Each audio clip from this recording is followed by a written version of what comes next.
नमस्कार, मैं हूं संदीप त्रिपाठी और आप देखना शुरू कर चुके हैं स्टडी 91 चैनल को। देखिए दोस्तों, आज जो टॉपिक है वो है वन नेशन वन एग्जाम। क्या है? One nation one exam. ये एग्जाम क्या है? ये अभी 2 दिन पहले ही प्रधानमंत्री द्वारा, जो उनकी मंत्रिमंडल है उनके द्वारा ये पारित किया गया है कि अब जो एग्जाम होंगे केंद्र के, सिर्फ सेंट्रल गवर्नमेंट के जो एग्जाम होंगे उनके लिए एक एजेंसी बनाई गई है जो नियुक्ति के कार्य के लिए करेगी, उस परीक्षाओं को कराएगी। जो विभिन्न प्रकार की अलग अलग परीक्षाएं थी, इन सबको जो है उन्होंने एक में समाहित करने का काम किया है। आगे चलते हैं, जल्दी से देखते हैं क्या क्या बातें इसमें हैं और क्या क्या हम लोगों के लिए ज़्यादा स्पेशल है और जरूरी है। तो सबसे पहले तो दोस्तों आपको बता ही दे रहा हूँ कि क्या क्या है इसमें। तो वन नेशन की बात की गई है, वन एग्जाम की मतलब पूरे देश के लिए एक एग्जाम होना चाहिए। माने एक एग्जाम का मतलब ऐसा नहीं है कि सभी वो यूनिवर्सिटीज़ के एग्जाम। यहाँ एग्जाम का मतलब है जो हम जॉब रिलेटेड एग्जाम देते हैं। जैसे कि आपको सिंबल दिख रहा है, कर्मचारी चयन आयोग एसएससी, यहाँ पे रेलवे और आईबीपीएस। जनरली इसके लिए बहुत भीड़ है, बहुत बच्चे देते हैं। रेलवे के लिए तो आपने देखा होगा अभी 2-2 करोड़ 3-3 करोड़ फॉर्म आए थे। तो इस तरीके से इनमें बहुत भीड़ होती है, इनमें बहुत ज़्यादा बच्चे फॉर्म भरते हैं।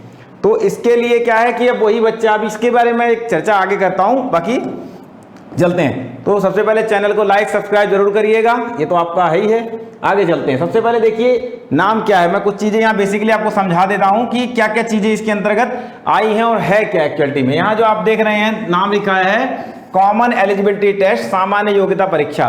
कॉमन एलिजिबिलिटी टेस्ट यानी क्या दिया है? सीईटी। क्या है?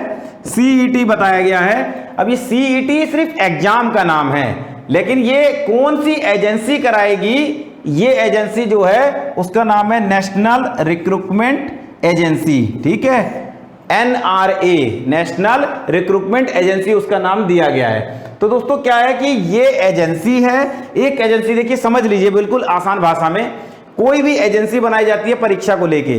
जैसे कि मैं इसके साथ एक एग्जांपल देके समझाता हूं।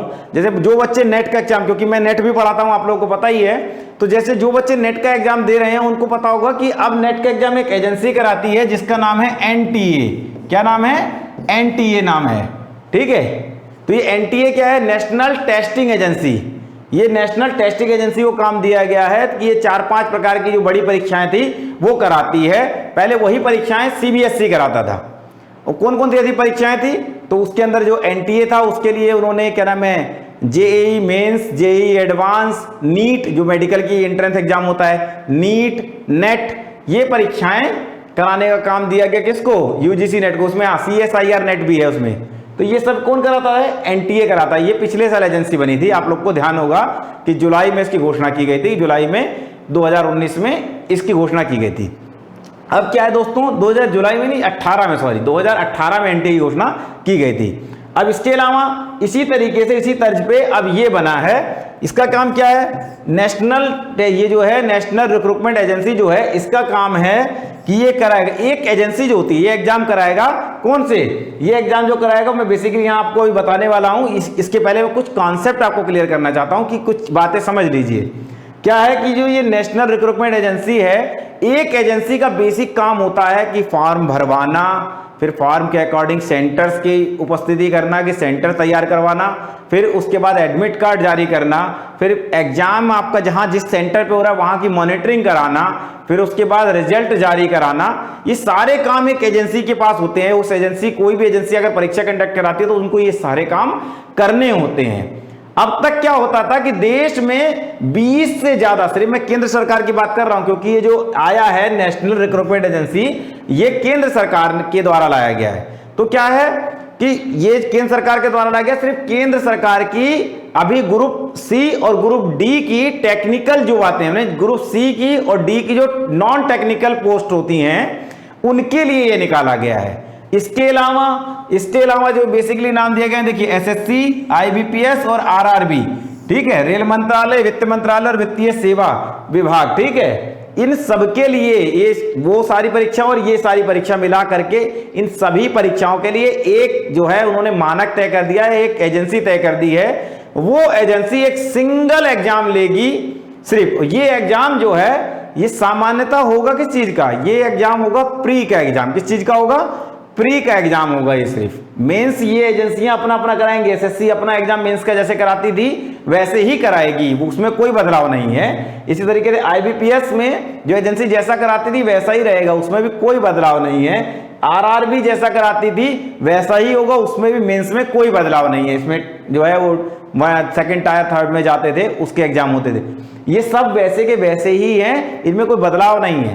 बदलाव क्यों किया गया है, ये क्यों लाया गया, मैं इसके पीछे का एक फंडा आपको बता देता हूं, फिर आगे चलते हैं। ये इसलिए लाया गया है कि देखिए सामान्यतः होता क्या था, सामान्यतः जो है कोई भी बच्चा जो है जो होता था, जैसे मान लीजिए आईबीपीएस का एग्जाम आया, आईबीपीएस को थोड़ा दरकिनार करते हैं हम, इसको थोड़ा हटा देते हैं अभी, इस एग्जाम को आपको ये बात समझाने के लिए बता रहा हूं। जैसे कोई आरआरबी में फॉर्म भरा है, क्योंकि आरआरबी और इसका लगभग थोड़ा सा सिलेबस मिलता जुलता है, ठीक है, तो आरआरबी के बच्चे जो है ज्यादातर एसएससी के फॉर्म को भी भर देते हैं और देते हैं, ठीक है। अब मान लीजिए कि आरआरबी में 1 करोड़ बच्चे ने फॉर्म भरा, कितने 1 CR 1 करोड़ लोगों ने फॉर्म भरा, और तुरंत बाद इसका एसएससी का फॉर्म आ गया। अब क्या हुआ, बच्चे एसएससी का, जैसे यहां पे मैं लिख के बता देता हूं, आरआरबी का एग्जाम का फॉर्म आया, उसमें 1 करोड़ बच्चों ने फॉर्म भरा, ठीक वैसे ही एसएससी का एग्जाम का फॉर्म आ गया, एसएससी का, उसके लिए भी वही 1 करोड़ बच्चे हैं, तो सारे तो नहीं, लेकिन पता लगा इसमें 50 लाख बच्चे यहां भी फॉर्म भर रहे हैं, ठीक है। अब क्या हुआ, परीक्षा का बोझ ज्यादा हो गया। आगे क्या हुआ, अब जो है वही बच्चे तो इसका भी एग्जाम दे रहे हैं, पता लगा उनमें से कुछ बच्चे ऐसे हैं जो आईबीपीएस का भी एग्जाम दे रहे हैं, बैंकिंग वाले में भी दे रहे हैं, ठीक है। क्यों दे रहे हैं कि भाई बेरोजगारी ज्यादा है ना, तो कोशिश करते हैं कि भाई इसमें भी मिल जाए, उसमें दे लेते हैं, कि तैयारी सबकी कर रहे हैं, लगातार मेहनत कर रहे हैं, हालांकि कहीं नहीं हो पा रहा है, लेकिन बहुत मेहनत करते हैं। तो ये बच्चे जो मेहनत करते हैं, लेकिन उनको क्या है, ये वो एक ही बच्चा ये कोर्स, इसका कोर्स अलग पढ़ रहा है, इसका भी पढ़ रहा है, इसका भी पढ़ रहा है, तीनों परीक्षाओं का कोर्स पढ़ रहा है मान लीजिए। अब होता क्या है कि ये सारे जो तीनों परीक्षाओं का कोर्स बच्चा पढ़ रहा है, तो एक बात तो ये हो गई, दूसरा इनके अलग अलग फॉर्म भरने का पैसा भी जाता है, बर्बाद होता है ना।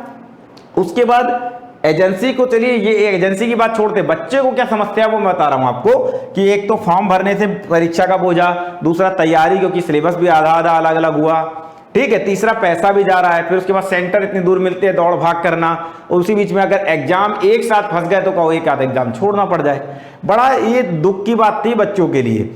अब क्या है कि इनके प्री के लिए तो आपको इतनी संघर्ष करना ही करना था, प्री के लिए, तो इसको क्या किया गया, इस चीज को समाप्त कर दिया गया, और इसकी जगह क्या लाया गया सरकार द्वारा, सीईटी, ठीक है, कॉमन क्या लिखा, कॉमन एलिजिबिलिटी टेस्ट, ये सीईटी लिया है। अब ये सीईटी के आने से क्या फायदा होगा, तो पहले सीईटी के आने का फायदा मैं आपको सामान्य भाषा में बता दूं, इसके आने से इन सारी परीक्षाओं के, चाहे वो एसएससी हो, आईबीपीएस हो, आरआरबी हो, या रेल मंत्रालय के कोई और अन्य परीक्षाओं, वित्त मंत्रालय का हो, वित्तीय सेवा का हो, आरआरबी रेलवे होता है, ठीक है, इन सारी के लिए एक ही परीक्षा लाई गई। सामान्यतः ये जो योग्य परीक्षा है इसको कॉमन एलिजिबिलिटी टेस्ट कहते हैं, ये ले आया गया है, लेकिन सिर्फ और सिर्फ किसके लिए, इनके जो प्री होते हैं, इनका प्री मेंस दोनों होता है ना, ये जो परीक्षा है ये सिर्फ प्री के लिए लाए गए हैं। मतलब अभी आगे मैं इसको समझाता हूं कि ये प्री के लिए क्यों लाई है। सबसे पहले एक बार स्लाइड को रीड कर लेते हैं, आगे देखेंगे कि क्या है।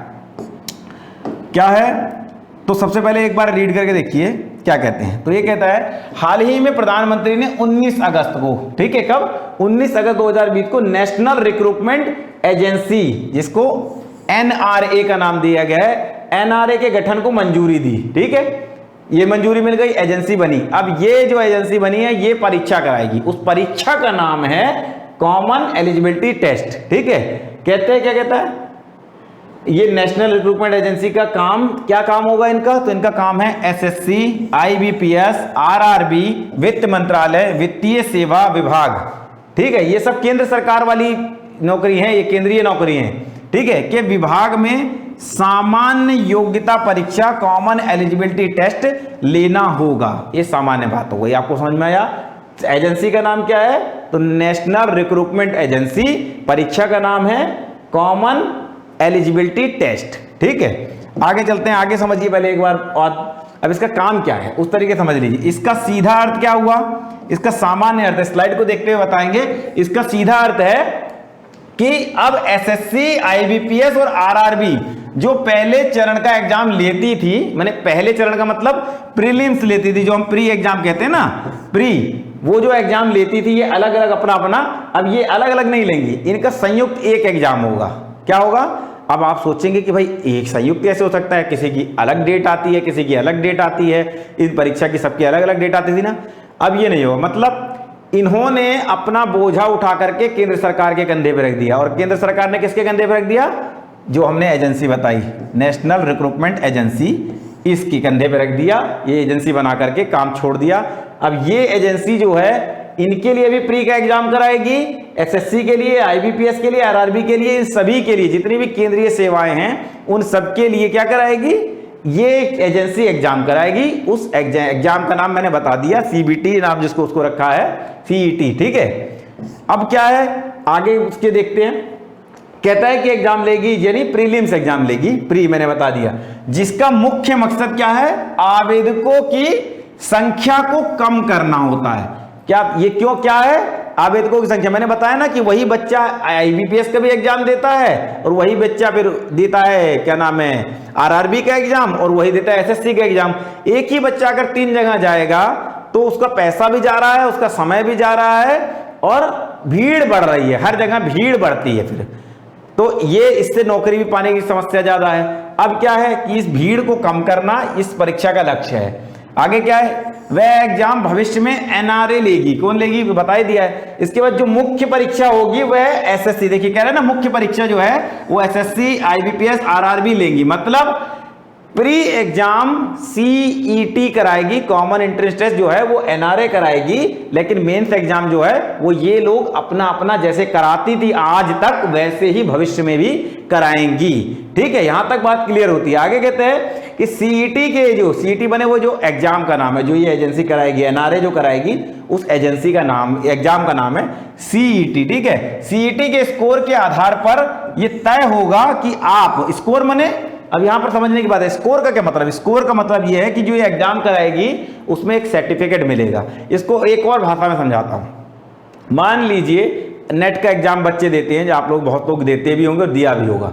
तो नेट का एग्जाम जब देते हैं तो हम लोग पास होने के बाद एक मार्कशीट पाते हैं, उसके आधार पर तय हो जाता है कि हम टीचिंग योग्य हैं। हम क्या हैं? नेशनल, उसको क्या नेशनल एलिजिबिलिटी टेस्ट बोलते हैं, राष्ट्रीय पात्रता परीक्षा। उसको अगर परीक्षा को पास कर लीजिए तो आपको एक सर्टिफिकेट मिलता है, जिसके आधार पर माना जाता है कि आप क्या है, टीचिंग के लिए अप्लाई करने के लिए क्या हैं, आप टीचिंग के अप्लाई करने के लिए परफेक्ट है, मतलब सक्षम हैं, उस परीक्षा के उसके मानक के आधार पर होता है। ठीक है, इसी तरीके से ये जो सीईटी है, वो नेट था एनईटी, ये सीईटी है। ठीक है, अब सीईटी भी इसी तरीके का एक एग्जाम है, जो एग्जाम होने के बाद एक सर्टिफिकेट मिल जाएगा जो 3 साल तक वैलिड रहेगा। कितने साल तक वैलिड रहेगा? जो 3 साल तक वैलिड रहेगा। जैसे नेट का एग्जाम पास करने के बाद आप भले ही किसी भी कक्षा में हो, आप ग्रेजुएशन फर्स्ट ईयर में हो, आप नेट का एग्जाम दीजिए, पर 2 साल के अंदर आपको ग्रेजुएशन पूरा करना पड़ेगा। इसी तरीके से इन्होंने एक नियम रख दिया है, क्या?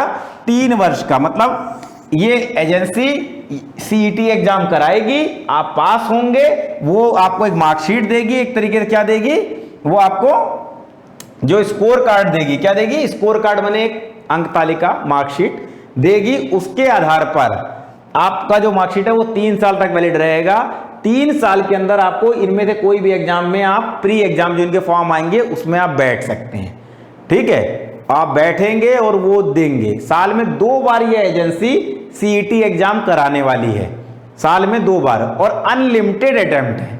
अटेम्प्ट की कोई गिनती नहीं है। एक एज लिमिट है, जैसे जनरल की मान लो इन्होंने 30 साल रखी होगी, या जो पहले रही होगी एसएससी आईबीपीएस में 40 साल रही होगी तो उतनी, तो जो भी रखी गई होगी उम्र वहां तक वो करेंगे। क्या करेंगे? वहां तक वो जो है, जो छात्र है वो एग्जाम दे सकता है अनलिमिटेड अटेम्प्ट। मान लीजिए कोई 25 साल का है और अधिकतम उम्र जो है वो आरआरबी में 40 साल मांगी गई है, तो 25 से 40 कितना हो गया? तो ये 15 साल है, वो 15 साल में 2 बार एग्जाम होगा, तो कोई भी व्यक्ति अनलिमिटेड का मतलब 30 बार एग्जाम दे पाएगा, है ना। तो इसी तरीके से ये कह रहा है कि जो सीईटी के स्कोर के आधार पर तय होगा कि आप एसएससी, आईबीपीएस और आरआरबी और फाइनेंस मिनिस्ट्री के ग्रुप सी, देखिए मैंने बताया ना ग्रुप की बात जरूर की, ग्रुप सी और ग्रुप डी के नॉन टेक्निकल, टेक्निकल के लिए नहीं है, ये सिर्फ नॉन टेक्निकल के लिए होगा ये एग्जाम, नॉन टेक्निकल पदों के लिए अप्लाई करने योग्य है या नहीं। मतलब जब ये एग्जाम आप पास कर लेंगे तो इनका सीधे मेंस में बैठने को आपको मिलेगा। किस में बैठने को मिलेगा? सीधे इनके मेंस में बैठने को मिलेगा। प्री की आवश्यकता नहीं है, ये प्री लेवल का ही एग्जाम करा रही है ना एजेंसी, बस तीनों का मिला करके एक एग्जाम हो रहा है। अब मतलब आपको अलग अलग नहीं जाना है, एक एग्जाम पास करिए, 3 साल के अंदर आप किसी भी परीक्षा में अप्लाई करिए और नौकरी पाइए, मतलब सीधे। इसके फायदा क्या होगा? इससे जो भीड़ बढ़ रही है वो समाप्त हो जाएगी। एक बार आदमी ने सीईटी पास कर लिया और आगे इनका किसी का मीन्स निकला, उसमें वो बैठा। अब ये तो ये तय करेंगी एग्जाम्स जो हैं आरआरबी या आईबीपीएस, ठीक है, ये एसएससी, ये तय करेंगी कि इनको कितने जो स्कोर है वो कितना स्कोर वाला चाहिए। मतलब मान लीजिए कि कोई 100 नंबर, इस एजेंसी का जो एक स्कोर कार्ड है वो टोटल 100 नंबर का हुआ मान लेते हैं, ठीक है। अब 100 में से जो बच्चा पा गया, मान लीजिए कोई 70 नंबर पाया, कोई बच्चा सीईटी एग्जाम पास करने पे 70 नंबर का स्कोर कार्ड उसने ले लिया। अब यहां पर एसएससी ने जो है, एसएससी ने कहा कि हमको 75 नंबर वाला चाहिए। कितने नंबर वाला? हमको 75 नंबर जो इस एग्जाम में पाया होगा वो हमारे यहाँ मेंस देगा। तो ये अप्लाई कर पाएगा क्या? नहीं कर पाएगा। अब ये अपनी बारी का इंतजार करेगा। कैसे? आईबीपीएस ने कहा कि हमको 72 वाला चाहिए, जो सीबीटी एग्जाम में 72 नंबर पाएगा वो हमारे यहाँ एग्जाम देगा, हमारा मेंस वाला एग्जाम देने के लिए सीधे पात्र होगा। लेकिन आरआरबी ने करने नहीं, हमारे यहाँ 65 वाला चाहिए, हमको 65 वाला चाहिए, हम वो एग्जाम दे सकता है। तो इसका नंबर कहाँ आएगा? 65 वाले में इसका नंबर आ जाएगा, ये आरआरबी के लिए दे सकता है। अब आप सोचेंगे तो घाटे वाली बात है, इनका तो ज्यादा आ गया। तो इसीलिए सरकार ने क्या किया है? अनलिमिटेड अटेम्प्ट रख दिए हैं सीईटी के लिए कि आप देते रहिए, स्कोर कार्ड को इंप्रूव करते रहिए, बढ़ाते रहिए, ठीक है। ये बात क्लियर हो गई होगी यहां तक, ठीक। आगे चलते हैं। आगे कहते हैं कि केंद्र सरकार की भर्ती के लिए अभी तक जो मैंने बेसिक बात आपको बता दी है, इसको एक बार रीड कर लीजिए, बता चुका हूं सब बातें। केंद्र सरकार की भर्ती के लिए करीब 20 रिक्रूटमेंट एजेंसियां काम करती थी। अब इन सबको खत्म करके कौन सी एजेंसी आ गई? नेशनल रिक्रूटमेंट एजेंसी, ठीक है, एनआरए आ गई है। 20 की 20 की क्या होंगी? ये सारी एजेंसियां समाप्त हो जाएंगी। इनके लिए एक ही कॉमन एलिजिबिलिटी टेस्ट होगा। क्या होगा? सीईटी होगा। अब सीईटी, ठीक है, ये एग्जाम होगा, बता दिया। सरकारी परीक्षाओं के लिए औसतन इन परीक्षाओं में 2.5 से 3 करोड़, ये एक फैक्ट है। क्या है? ये एक फैक्ट है कि 2.5 से 3 करोड़ युवा जो है शामिल होते थे। जैसे मैंने बताया ना कि आईबीपीएस वाला आरआरबी में जा रहा है, वही वाला जो है एसएससी में भी एग्जाम दे रहा है। तो वही एक ही बच्चा सब जगह जा रहा है क्योंकि उसको नौकरी पानी है जल्दी। तो इससे क्या है? उसने एक प्री दिया, वो तीनों में मान्य है। अब मतलब उसने एक एग्जाम निकाला, वो तीनों परीक्षाओं के लिए, 3 नहीं बल्कि बाकी परीक्षा जो होने वाली हैं 20 एजेंसियां करा रही हैं, तो उन 20 परीक्षा में उसका स्कोर कार्ड क्या है? मान्य है, जिस लेवल का उसने एग्जाम दिया है। अब ये लेवल अभी आगे बताता हूं क्या है, ठीक है। युवा क्या है? इतने युवा बैठते थे, हर एग्जाम के लिए अलग अलग तैयारी करनी पड़ती थी। एक बात थी, अब नहीं करनी होगी ना प्री के लिए, क्यों? क्योंकि एक ही एजेंसी है तो एक ही तरह का एग्जाम लेगी। लेकिन अब आप इसमें भी सोचेंगे कि ये तो फिर नुकसान है, जो मैथ वाला है उसको जीएस नहीं आती है उसके लिए नुकसान है ना, क्योंकि आईबीपीएस का सिलेबस अलग है, एसएससी का सिलेबस अलग है, आरआरबी का सिलेबस अलग है। बच्चे तैयारी कोई किसी का कर रहा है, कोई किसी का कर रहा है, आप कॉमन कर देंगे तो नुकसान हो जाएगा ना। तो नहीं होगा। क्यों नहीं होगा? अब जब 3 ये 20 परीक्षाएं मिलाने, 20 प्रकार की एजेंसियां अगर समाप्त की जा रही हैं, उनकी परीक्षाओं को समाप्त किया जा रहा है सिर्फ प्री को, तो क्या होगा? अब ये परीक्षाओं के लिए वापस बाद में क्या होने वाला है? इनका सिलेबस मिला करके ऐसा सिलेबस बनेगा जो सबके लिए बराबर हो, यानी सबके लिए ऐसा हो कि सब लोग दे सकें, ऐसा मानक तैयार किया जाएगा। हालांकि मैं आपको बता दूं कि सिलेबस अभी तक डिसाइड नहीं हुआ है, अब तक नहीं आया, भविष्य में तय होगा तो आ जाएगा, ठीक है। आगे बात करते हैं, करनी पड़ती है इसमें ज्यादातर पहली परीक्षाओं में ही छट जाते थे। क्या थे? फॉर्म भरा, आईबीपीएस दिया, छट गए, एसएससी में दिया, प्री में छट गए, फिर आगे गए आरआरबी दिया, फिर छट गए। तो भीड़ बढ़ रही थी, छटते जाते हैं, दूसरे में बढ़ रहे हैं। तो अब एक एग्जाम करो, छुट्टी पाओ, पहले ही बाहर हो जाओगे तो जो क्रीम जो लोग हैं वही आकर के उस परीक्षा का सीधा मेंस देंगे। ये इससे फायदा ये है कि जिसको जिस जगह पे जाना है वो उसी जगह के लिए एक बार में पहुंचेगा, उसको ये फायदा मिलेगा, ठीक है। ऐसी बड़ी रकम खर्च हो जाती थी बच्चों की, ठीक है। अब एक ही कॉमन एलिजिबिलिटी टेस्ट और इसके लिए फीस देनी होगी। माने ये जो है एजेंसी यही फीस लेगी, यही एग्जाम कराएगी, यही रिजल्ट डिक्लेयर करेगी आपका प्री का, और उसी स्कोर कार्ड के आधार पे आप किसी भी परीक्षा का सेंट्रल गवर्नमेंट की सी और डी में नॉन टेक्निकल ग्रुप की परीक्षा दे सकेंगे अब, ठीक है। आगे चलते हैं। अभी देश भर में सेंटर कितने बनेंगे ये भी मन में आ रहा होगा, कैसे होगा, तो ये थोड़ी सी बातें और बता दे रहा हूं आपको। देश में कितने जिले हैं वर्तमान में? 739 जिले हैं, 379 जिले हैं, जिसमें 117 जिले में सेंटर बनाने की बात की गई है। कितने जिले में? देश भर में 117 जिले में 1000 सेंटर, कितने? 1000 सेंटर बनाने की बात की गई है 117 जिले में। ठीक, ये एग्जाम जो है ये क्या है? नेशनल रिक्रूटमेंट एजेंसी का सीधे होगा, माने ये सेंटर बनेंगे 1000 सेंटर बनेंगे 117 जिले में, ये सीधे नेशनल रिक्रूटमेंट एजेंसी अपने बनाएगी। क्यों? तो आगे भविष्य में लाइफ टाइम एग्जाम होने ही है, 20 एजेंसी समाप्त की है, सबके होने हैं, तो वो ऐसा सेंटर बनेगा। एक बात और इसमें आपको क्लियर कर देता हूं कि जो परीक्षा होगी वो सीबीटी होगी। परीक्षा का नाम सीईटी है, ये सीबीटी है, कंफ्यूज नहीं होना है, ठीक है ना। तो ये सीईटी माने कंप्यूटर बेस्ड टेस्ट, माने ऑनलाइन एग्जाम होगा, कंप्यूटर बैठ के इनका। ये जो प्री एग्जाम है ये जैसे ऑब्जेक्टिव होता था वैसे ही ऑब्जेक्टिव भी होगा और प्री, ठीक है, ऑब्जेक्टिव भी होगा और प्री का ऑनलाइन भी होगा, ठीक है। ऑनलाइन ऑब्जेक्टिव एग्जाम होगा, कौन सा? उस परीक्षा का, यही परीक्षा जो समझा रहा हूं, सीईटी, ठीक है, कॉमन एलिजिबिलिटी टेस्ट। ठीक, ये हो गया। अब आगे इसमें एक बात और कह दी गई है कि साल में 2 बार होगा, जो मैं बता चुका हूं आपको, साल में 2 बार होगा, कैंडिडेट जितनी चाहे उतनी बार दे सकते हैं, कोई लिमिट नहीं है, ये बात बता चुका हूं। इस टेस्ट का कोई स्कोर जो है, इस टेस्ट का स्कोर 3 साल के लिए मान्य होगा, ये भी बता दिया मैंने। आप एक बार करिए और 3 साल तक मान्य, 3 साल तक आप 20 एजेंसियों की किसी भी परीक्षा में बैठ करके दे सकते हैं 3 साल के अंदर। 3 साल में नहीं दिया तो समाप्त, फिर से आप क्या करेंगे? फिर से आप ये सीईटी एग्जाम दीजिए, फिर से रिपोर्ट कार्ड पाइए हाईएस्ट नंबर का और फिर से अप्लाई करिए मेंस के लिए, सीधे मेंस के लिए, ठीक है। अगर कई बार एग्जाम दिया गया है, क्या कई बार एग्जाम दिया गया है, तो सर्वोच्च अंक उम्मीदवार का वर्तमान अंक माना जाएगा। मान लीजिए कोई बच्चे ने पहले साल सीईटी एग्जाम दिया, उसने स्कोर किया, मैंने पहले 6 महीने में, एक साल माने एक साल में, साल 2020 में मान लीजिए एक बच्चे ने 2 बार एग्जाम देना था, ठीक, 21 कर देते हैं इसको क्योंकि 21 से ही लागू होने वाला है, ठीक। तो 21 में दिया, पहले 6 माही में दिया, उसका अंक स्कोर आया 70, दूसरे 6 माही में दिया आया 69 आ गया, तो कौन सा मान्य होगा? 70 वाला मान्य होगा। लेकिन उसने बच्चे ने 2022 में फिर एग्जाम दिया, ठीक है, अब उसका जो है 2022 में 6 माही में आया 72 और फिर लास्ट वाले में आ गया 75, 75 आ गया, तो जो 75 है वही उसका मान्य होगा। ये सारे वाले मार्कशीट क्या होंगे? खत्म हो जाएंगे। बात समझ में आ गया? यहां तक क्लियर। आगे एक बात चलती है कि ये बात है, ये मुख्य बात यहीं पर है कि क्या क्या ये आपकी परीक्षा के मद्देनजर भी इंपॉर्टेंट है कि 3 तरह के एग्जाम होंगे। 3 तरह के माने अभी भी जो सेंट्रल गवर्नमेंट के एग्जाम होते थे वो 3 तरह के ही होते थे, 3 लेवल के होते थे, एक इंटर लेवल, एक ग्रेजुएशन लेवल और एक 10th के लेवल पे।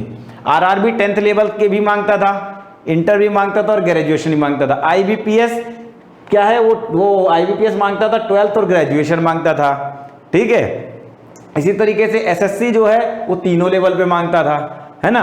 तो ये तीनों अलग अलग लेवल के एग्जाम होने वाले हैं। जो बच्चा जिस एग्जाम के लिए फॉर्म भरेगा, मान लीजिए कि सीईटी एग्जाम जो है वो ग्रेजुएशन लेवल वाले के लिए बच्चे ने अप्लाई किया, कोई मैं मान लो मैं ग्रेजुएशन हूं, मैंने ये फॉर्म भरा और ग्रेजुएशन लेवल पे मैंने एग्जाम क्वालिफाई किया, सीईटी एग्जाम में मैंने पाया 75 नंबर, ठीक है। अब 75 मान लीजिए 100 मार्क्स का है तो 75 पाया। तो अब क्या है कि जो आईबीपीएस है, ठीक है, ये आईबीपीएस है, एसएससी है, या जो है ये आपका आरआरबी है, ठीक है, इनके या इसके अलावा जो और 20 एजेंसियां उनके एग्जाम में आपको जो है मुझे बैठने को किस एग्जाम में मिलेगा? इनके जो 3 तरीके के एग्जाम है इसमें सिर्फ ग्रेजुएशन वाले में मैं बैठ सकता हूं इनके, क्योंकि मैंने ग्रेजुएशन वाला पास किया, मैं 10th और ये वाला 12th वाले के लिए नहीं बैठ सकता हूं। इसी तरीके से अगर किसी ने 12th से पास किया तो वो ग्रेजुएशन हाई स्कूल में नहीं बैठेगा, ठीक है। 10th वाला है तो वो इन दोनों में भी नहीं बैठ सकता, भले वो प्री करके आया है, मेंस में नहीं बैठेगा। जो जिसके लिए अप्लाई करके इस एग्जाम को क्वालिफाई करेगा वो उसी में बैठेगा। इसके अलावा जो है केंद्रीय मंत्रिमंडल ने 3 साल में नेशनल रिक्रूटमेंट एजेंसी को, यानी कितने साल? 3 साल के लिए, 3 साल काम चलाने के लिए कितना दिया? 1517.57 करोड़, यानी कि इतना रुपया इसके लिए स्वीकृति प्रदान कर दी है। ये आपके एग्जाम के मद्देनजर इंपॉर्टेंट भी है, ठीक है दोस्तों। यहां तक क्लियर हुआ? मैंने बता दिया सिलेबस डिसाइड नहीं हुआ है, ये एग्जाम सिर्फ प्री लेवल का है। मेंस जैसे एजेंसियां कराती थी वैसे ही कराएंगी, मतलब वो एजेंसियां खत्म नहीं हुई हैं, सीधी बात है, बस उनका प्री का जो बोझ है उसको कम करने के लिए सरकार ने एक एजेंसी बना दी है। तो ये दोस्तों कैसा लगा आपको, हमको बताइएगा। मिलते हैं अगले लेक्चर में, तब तक के लिए धन्यवाद।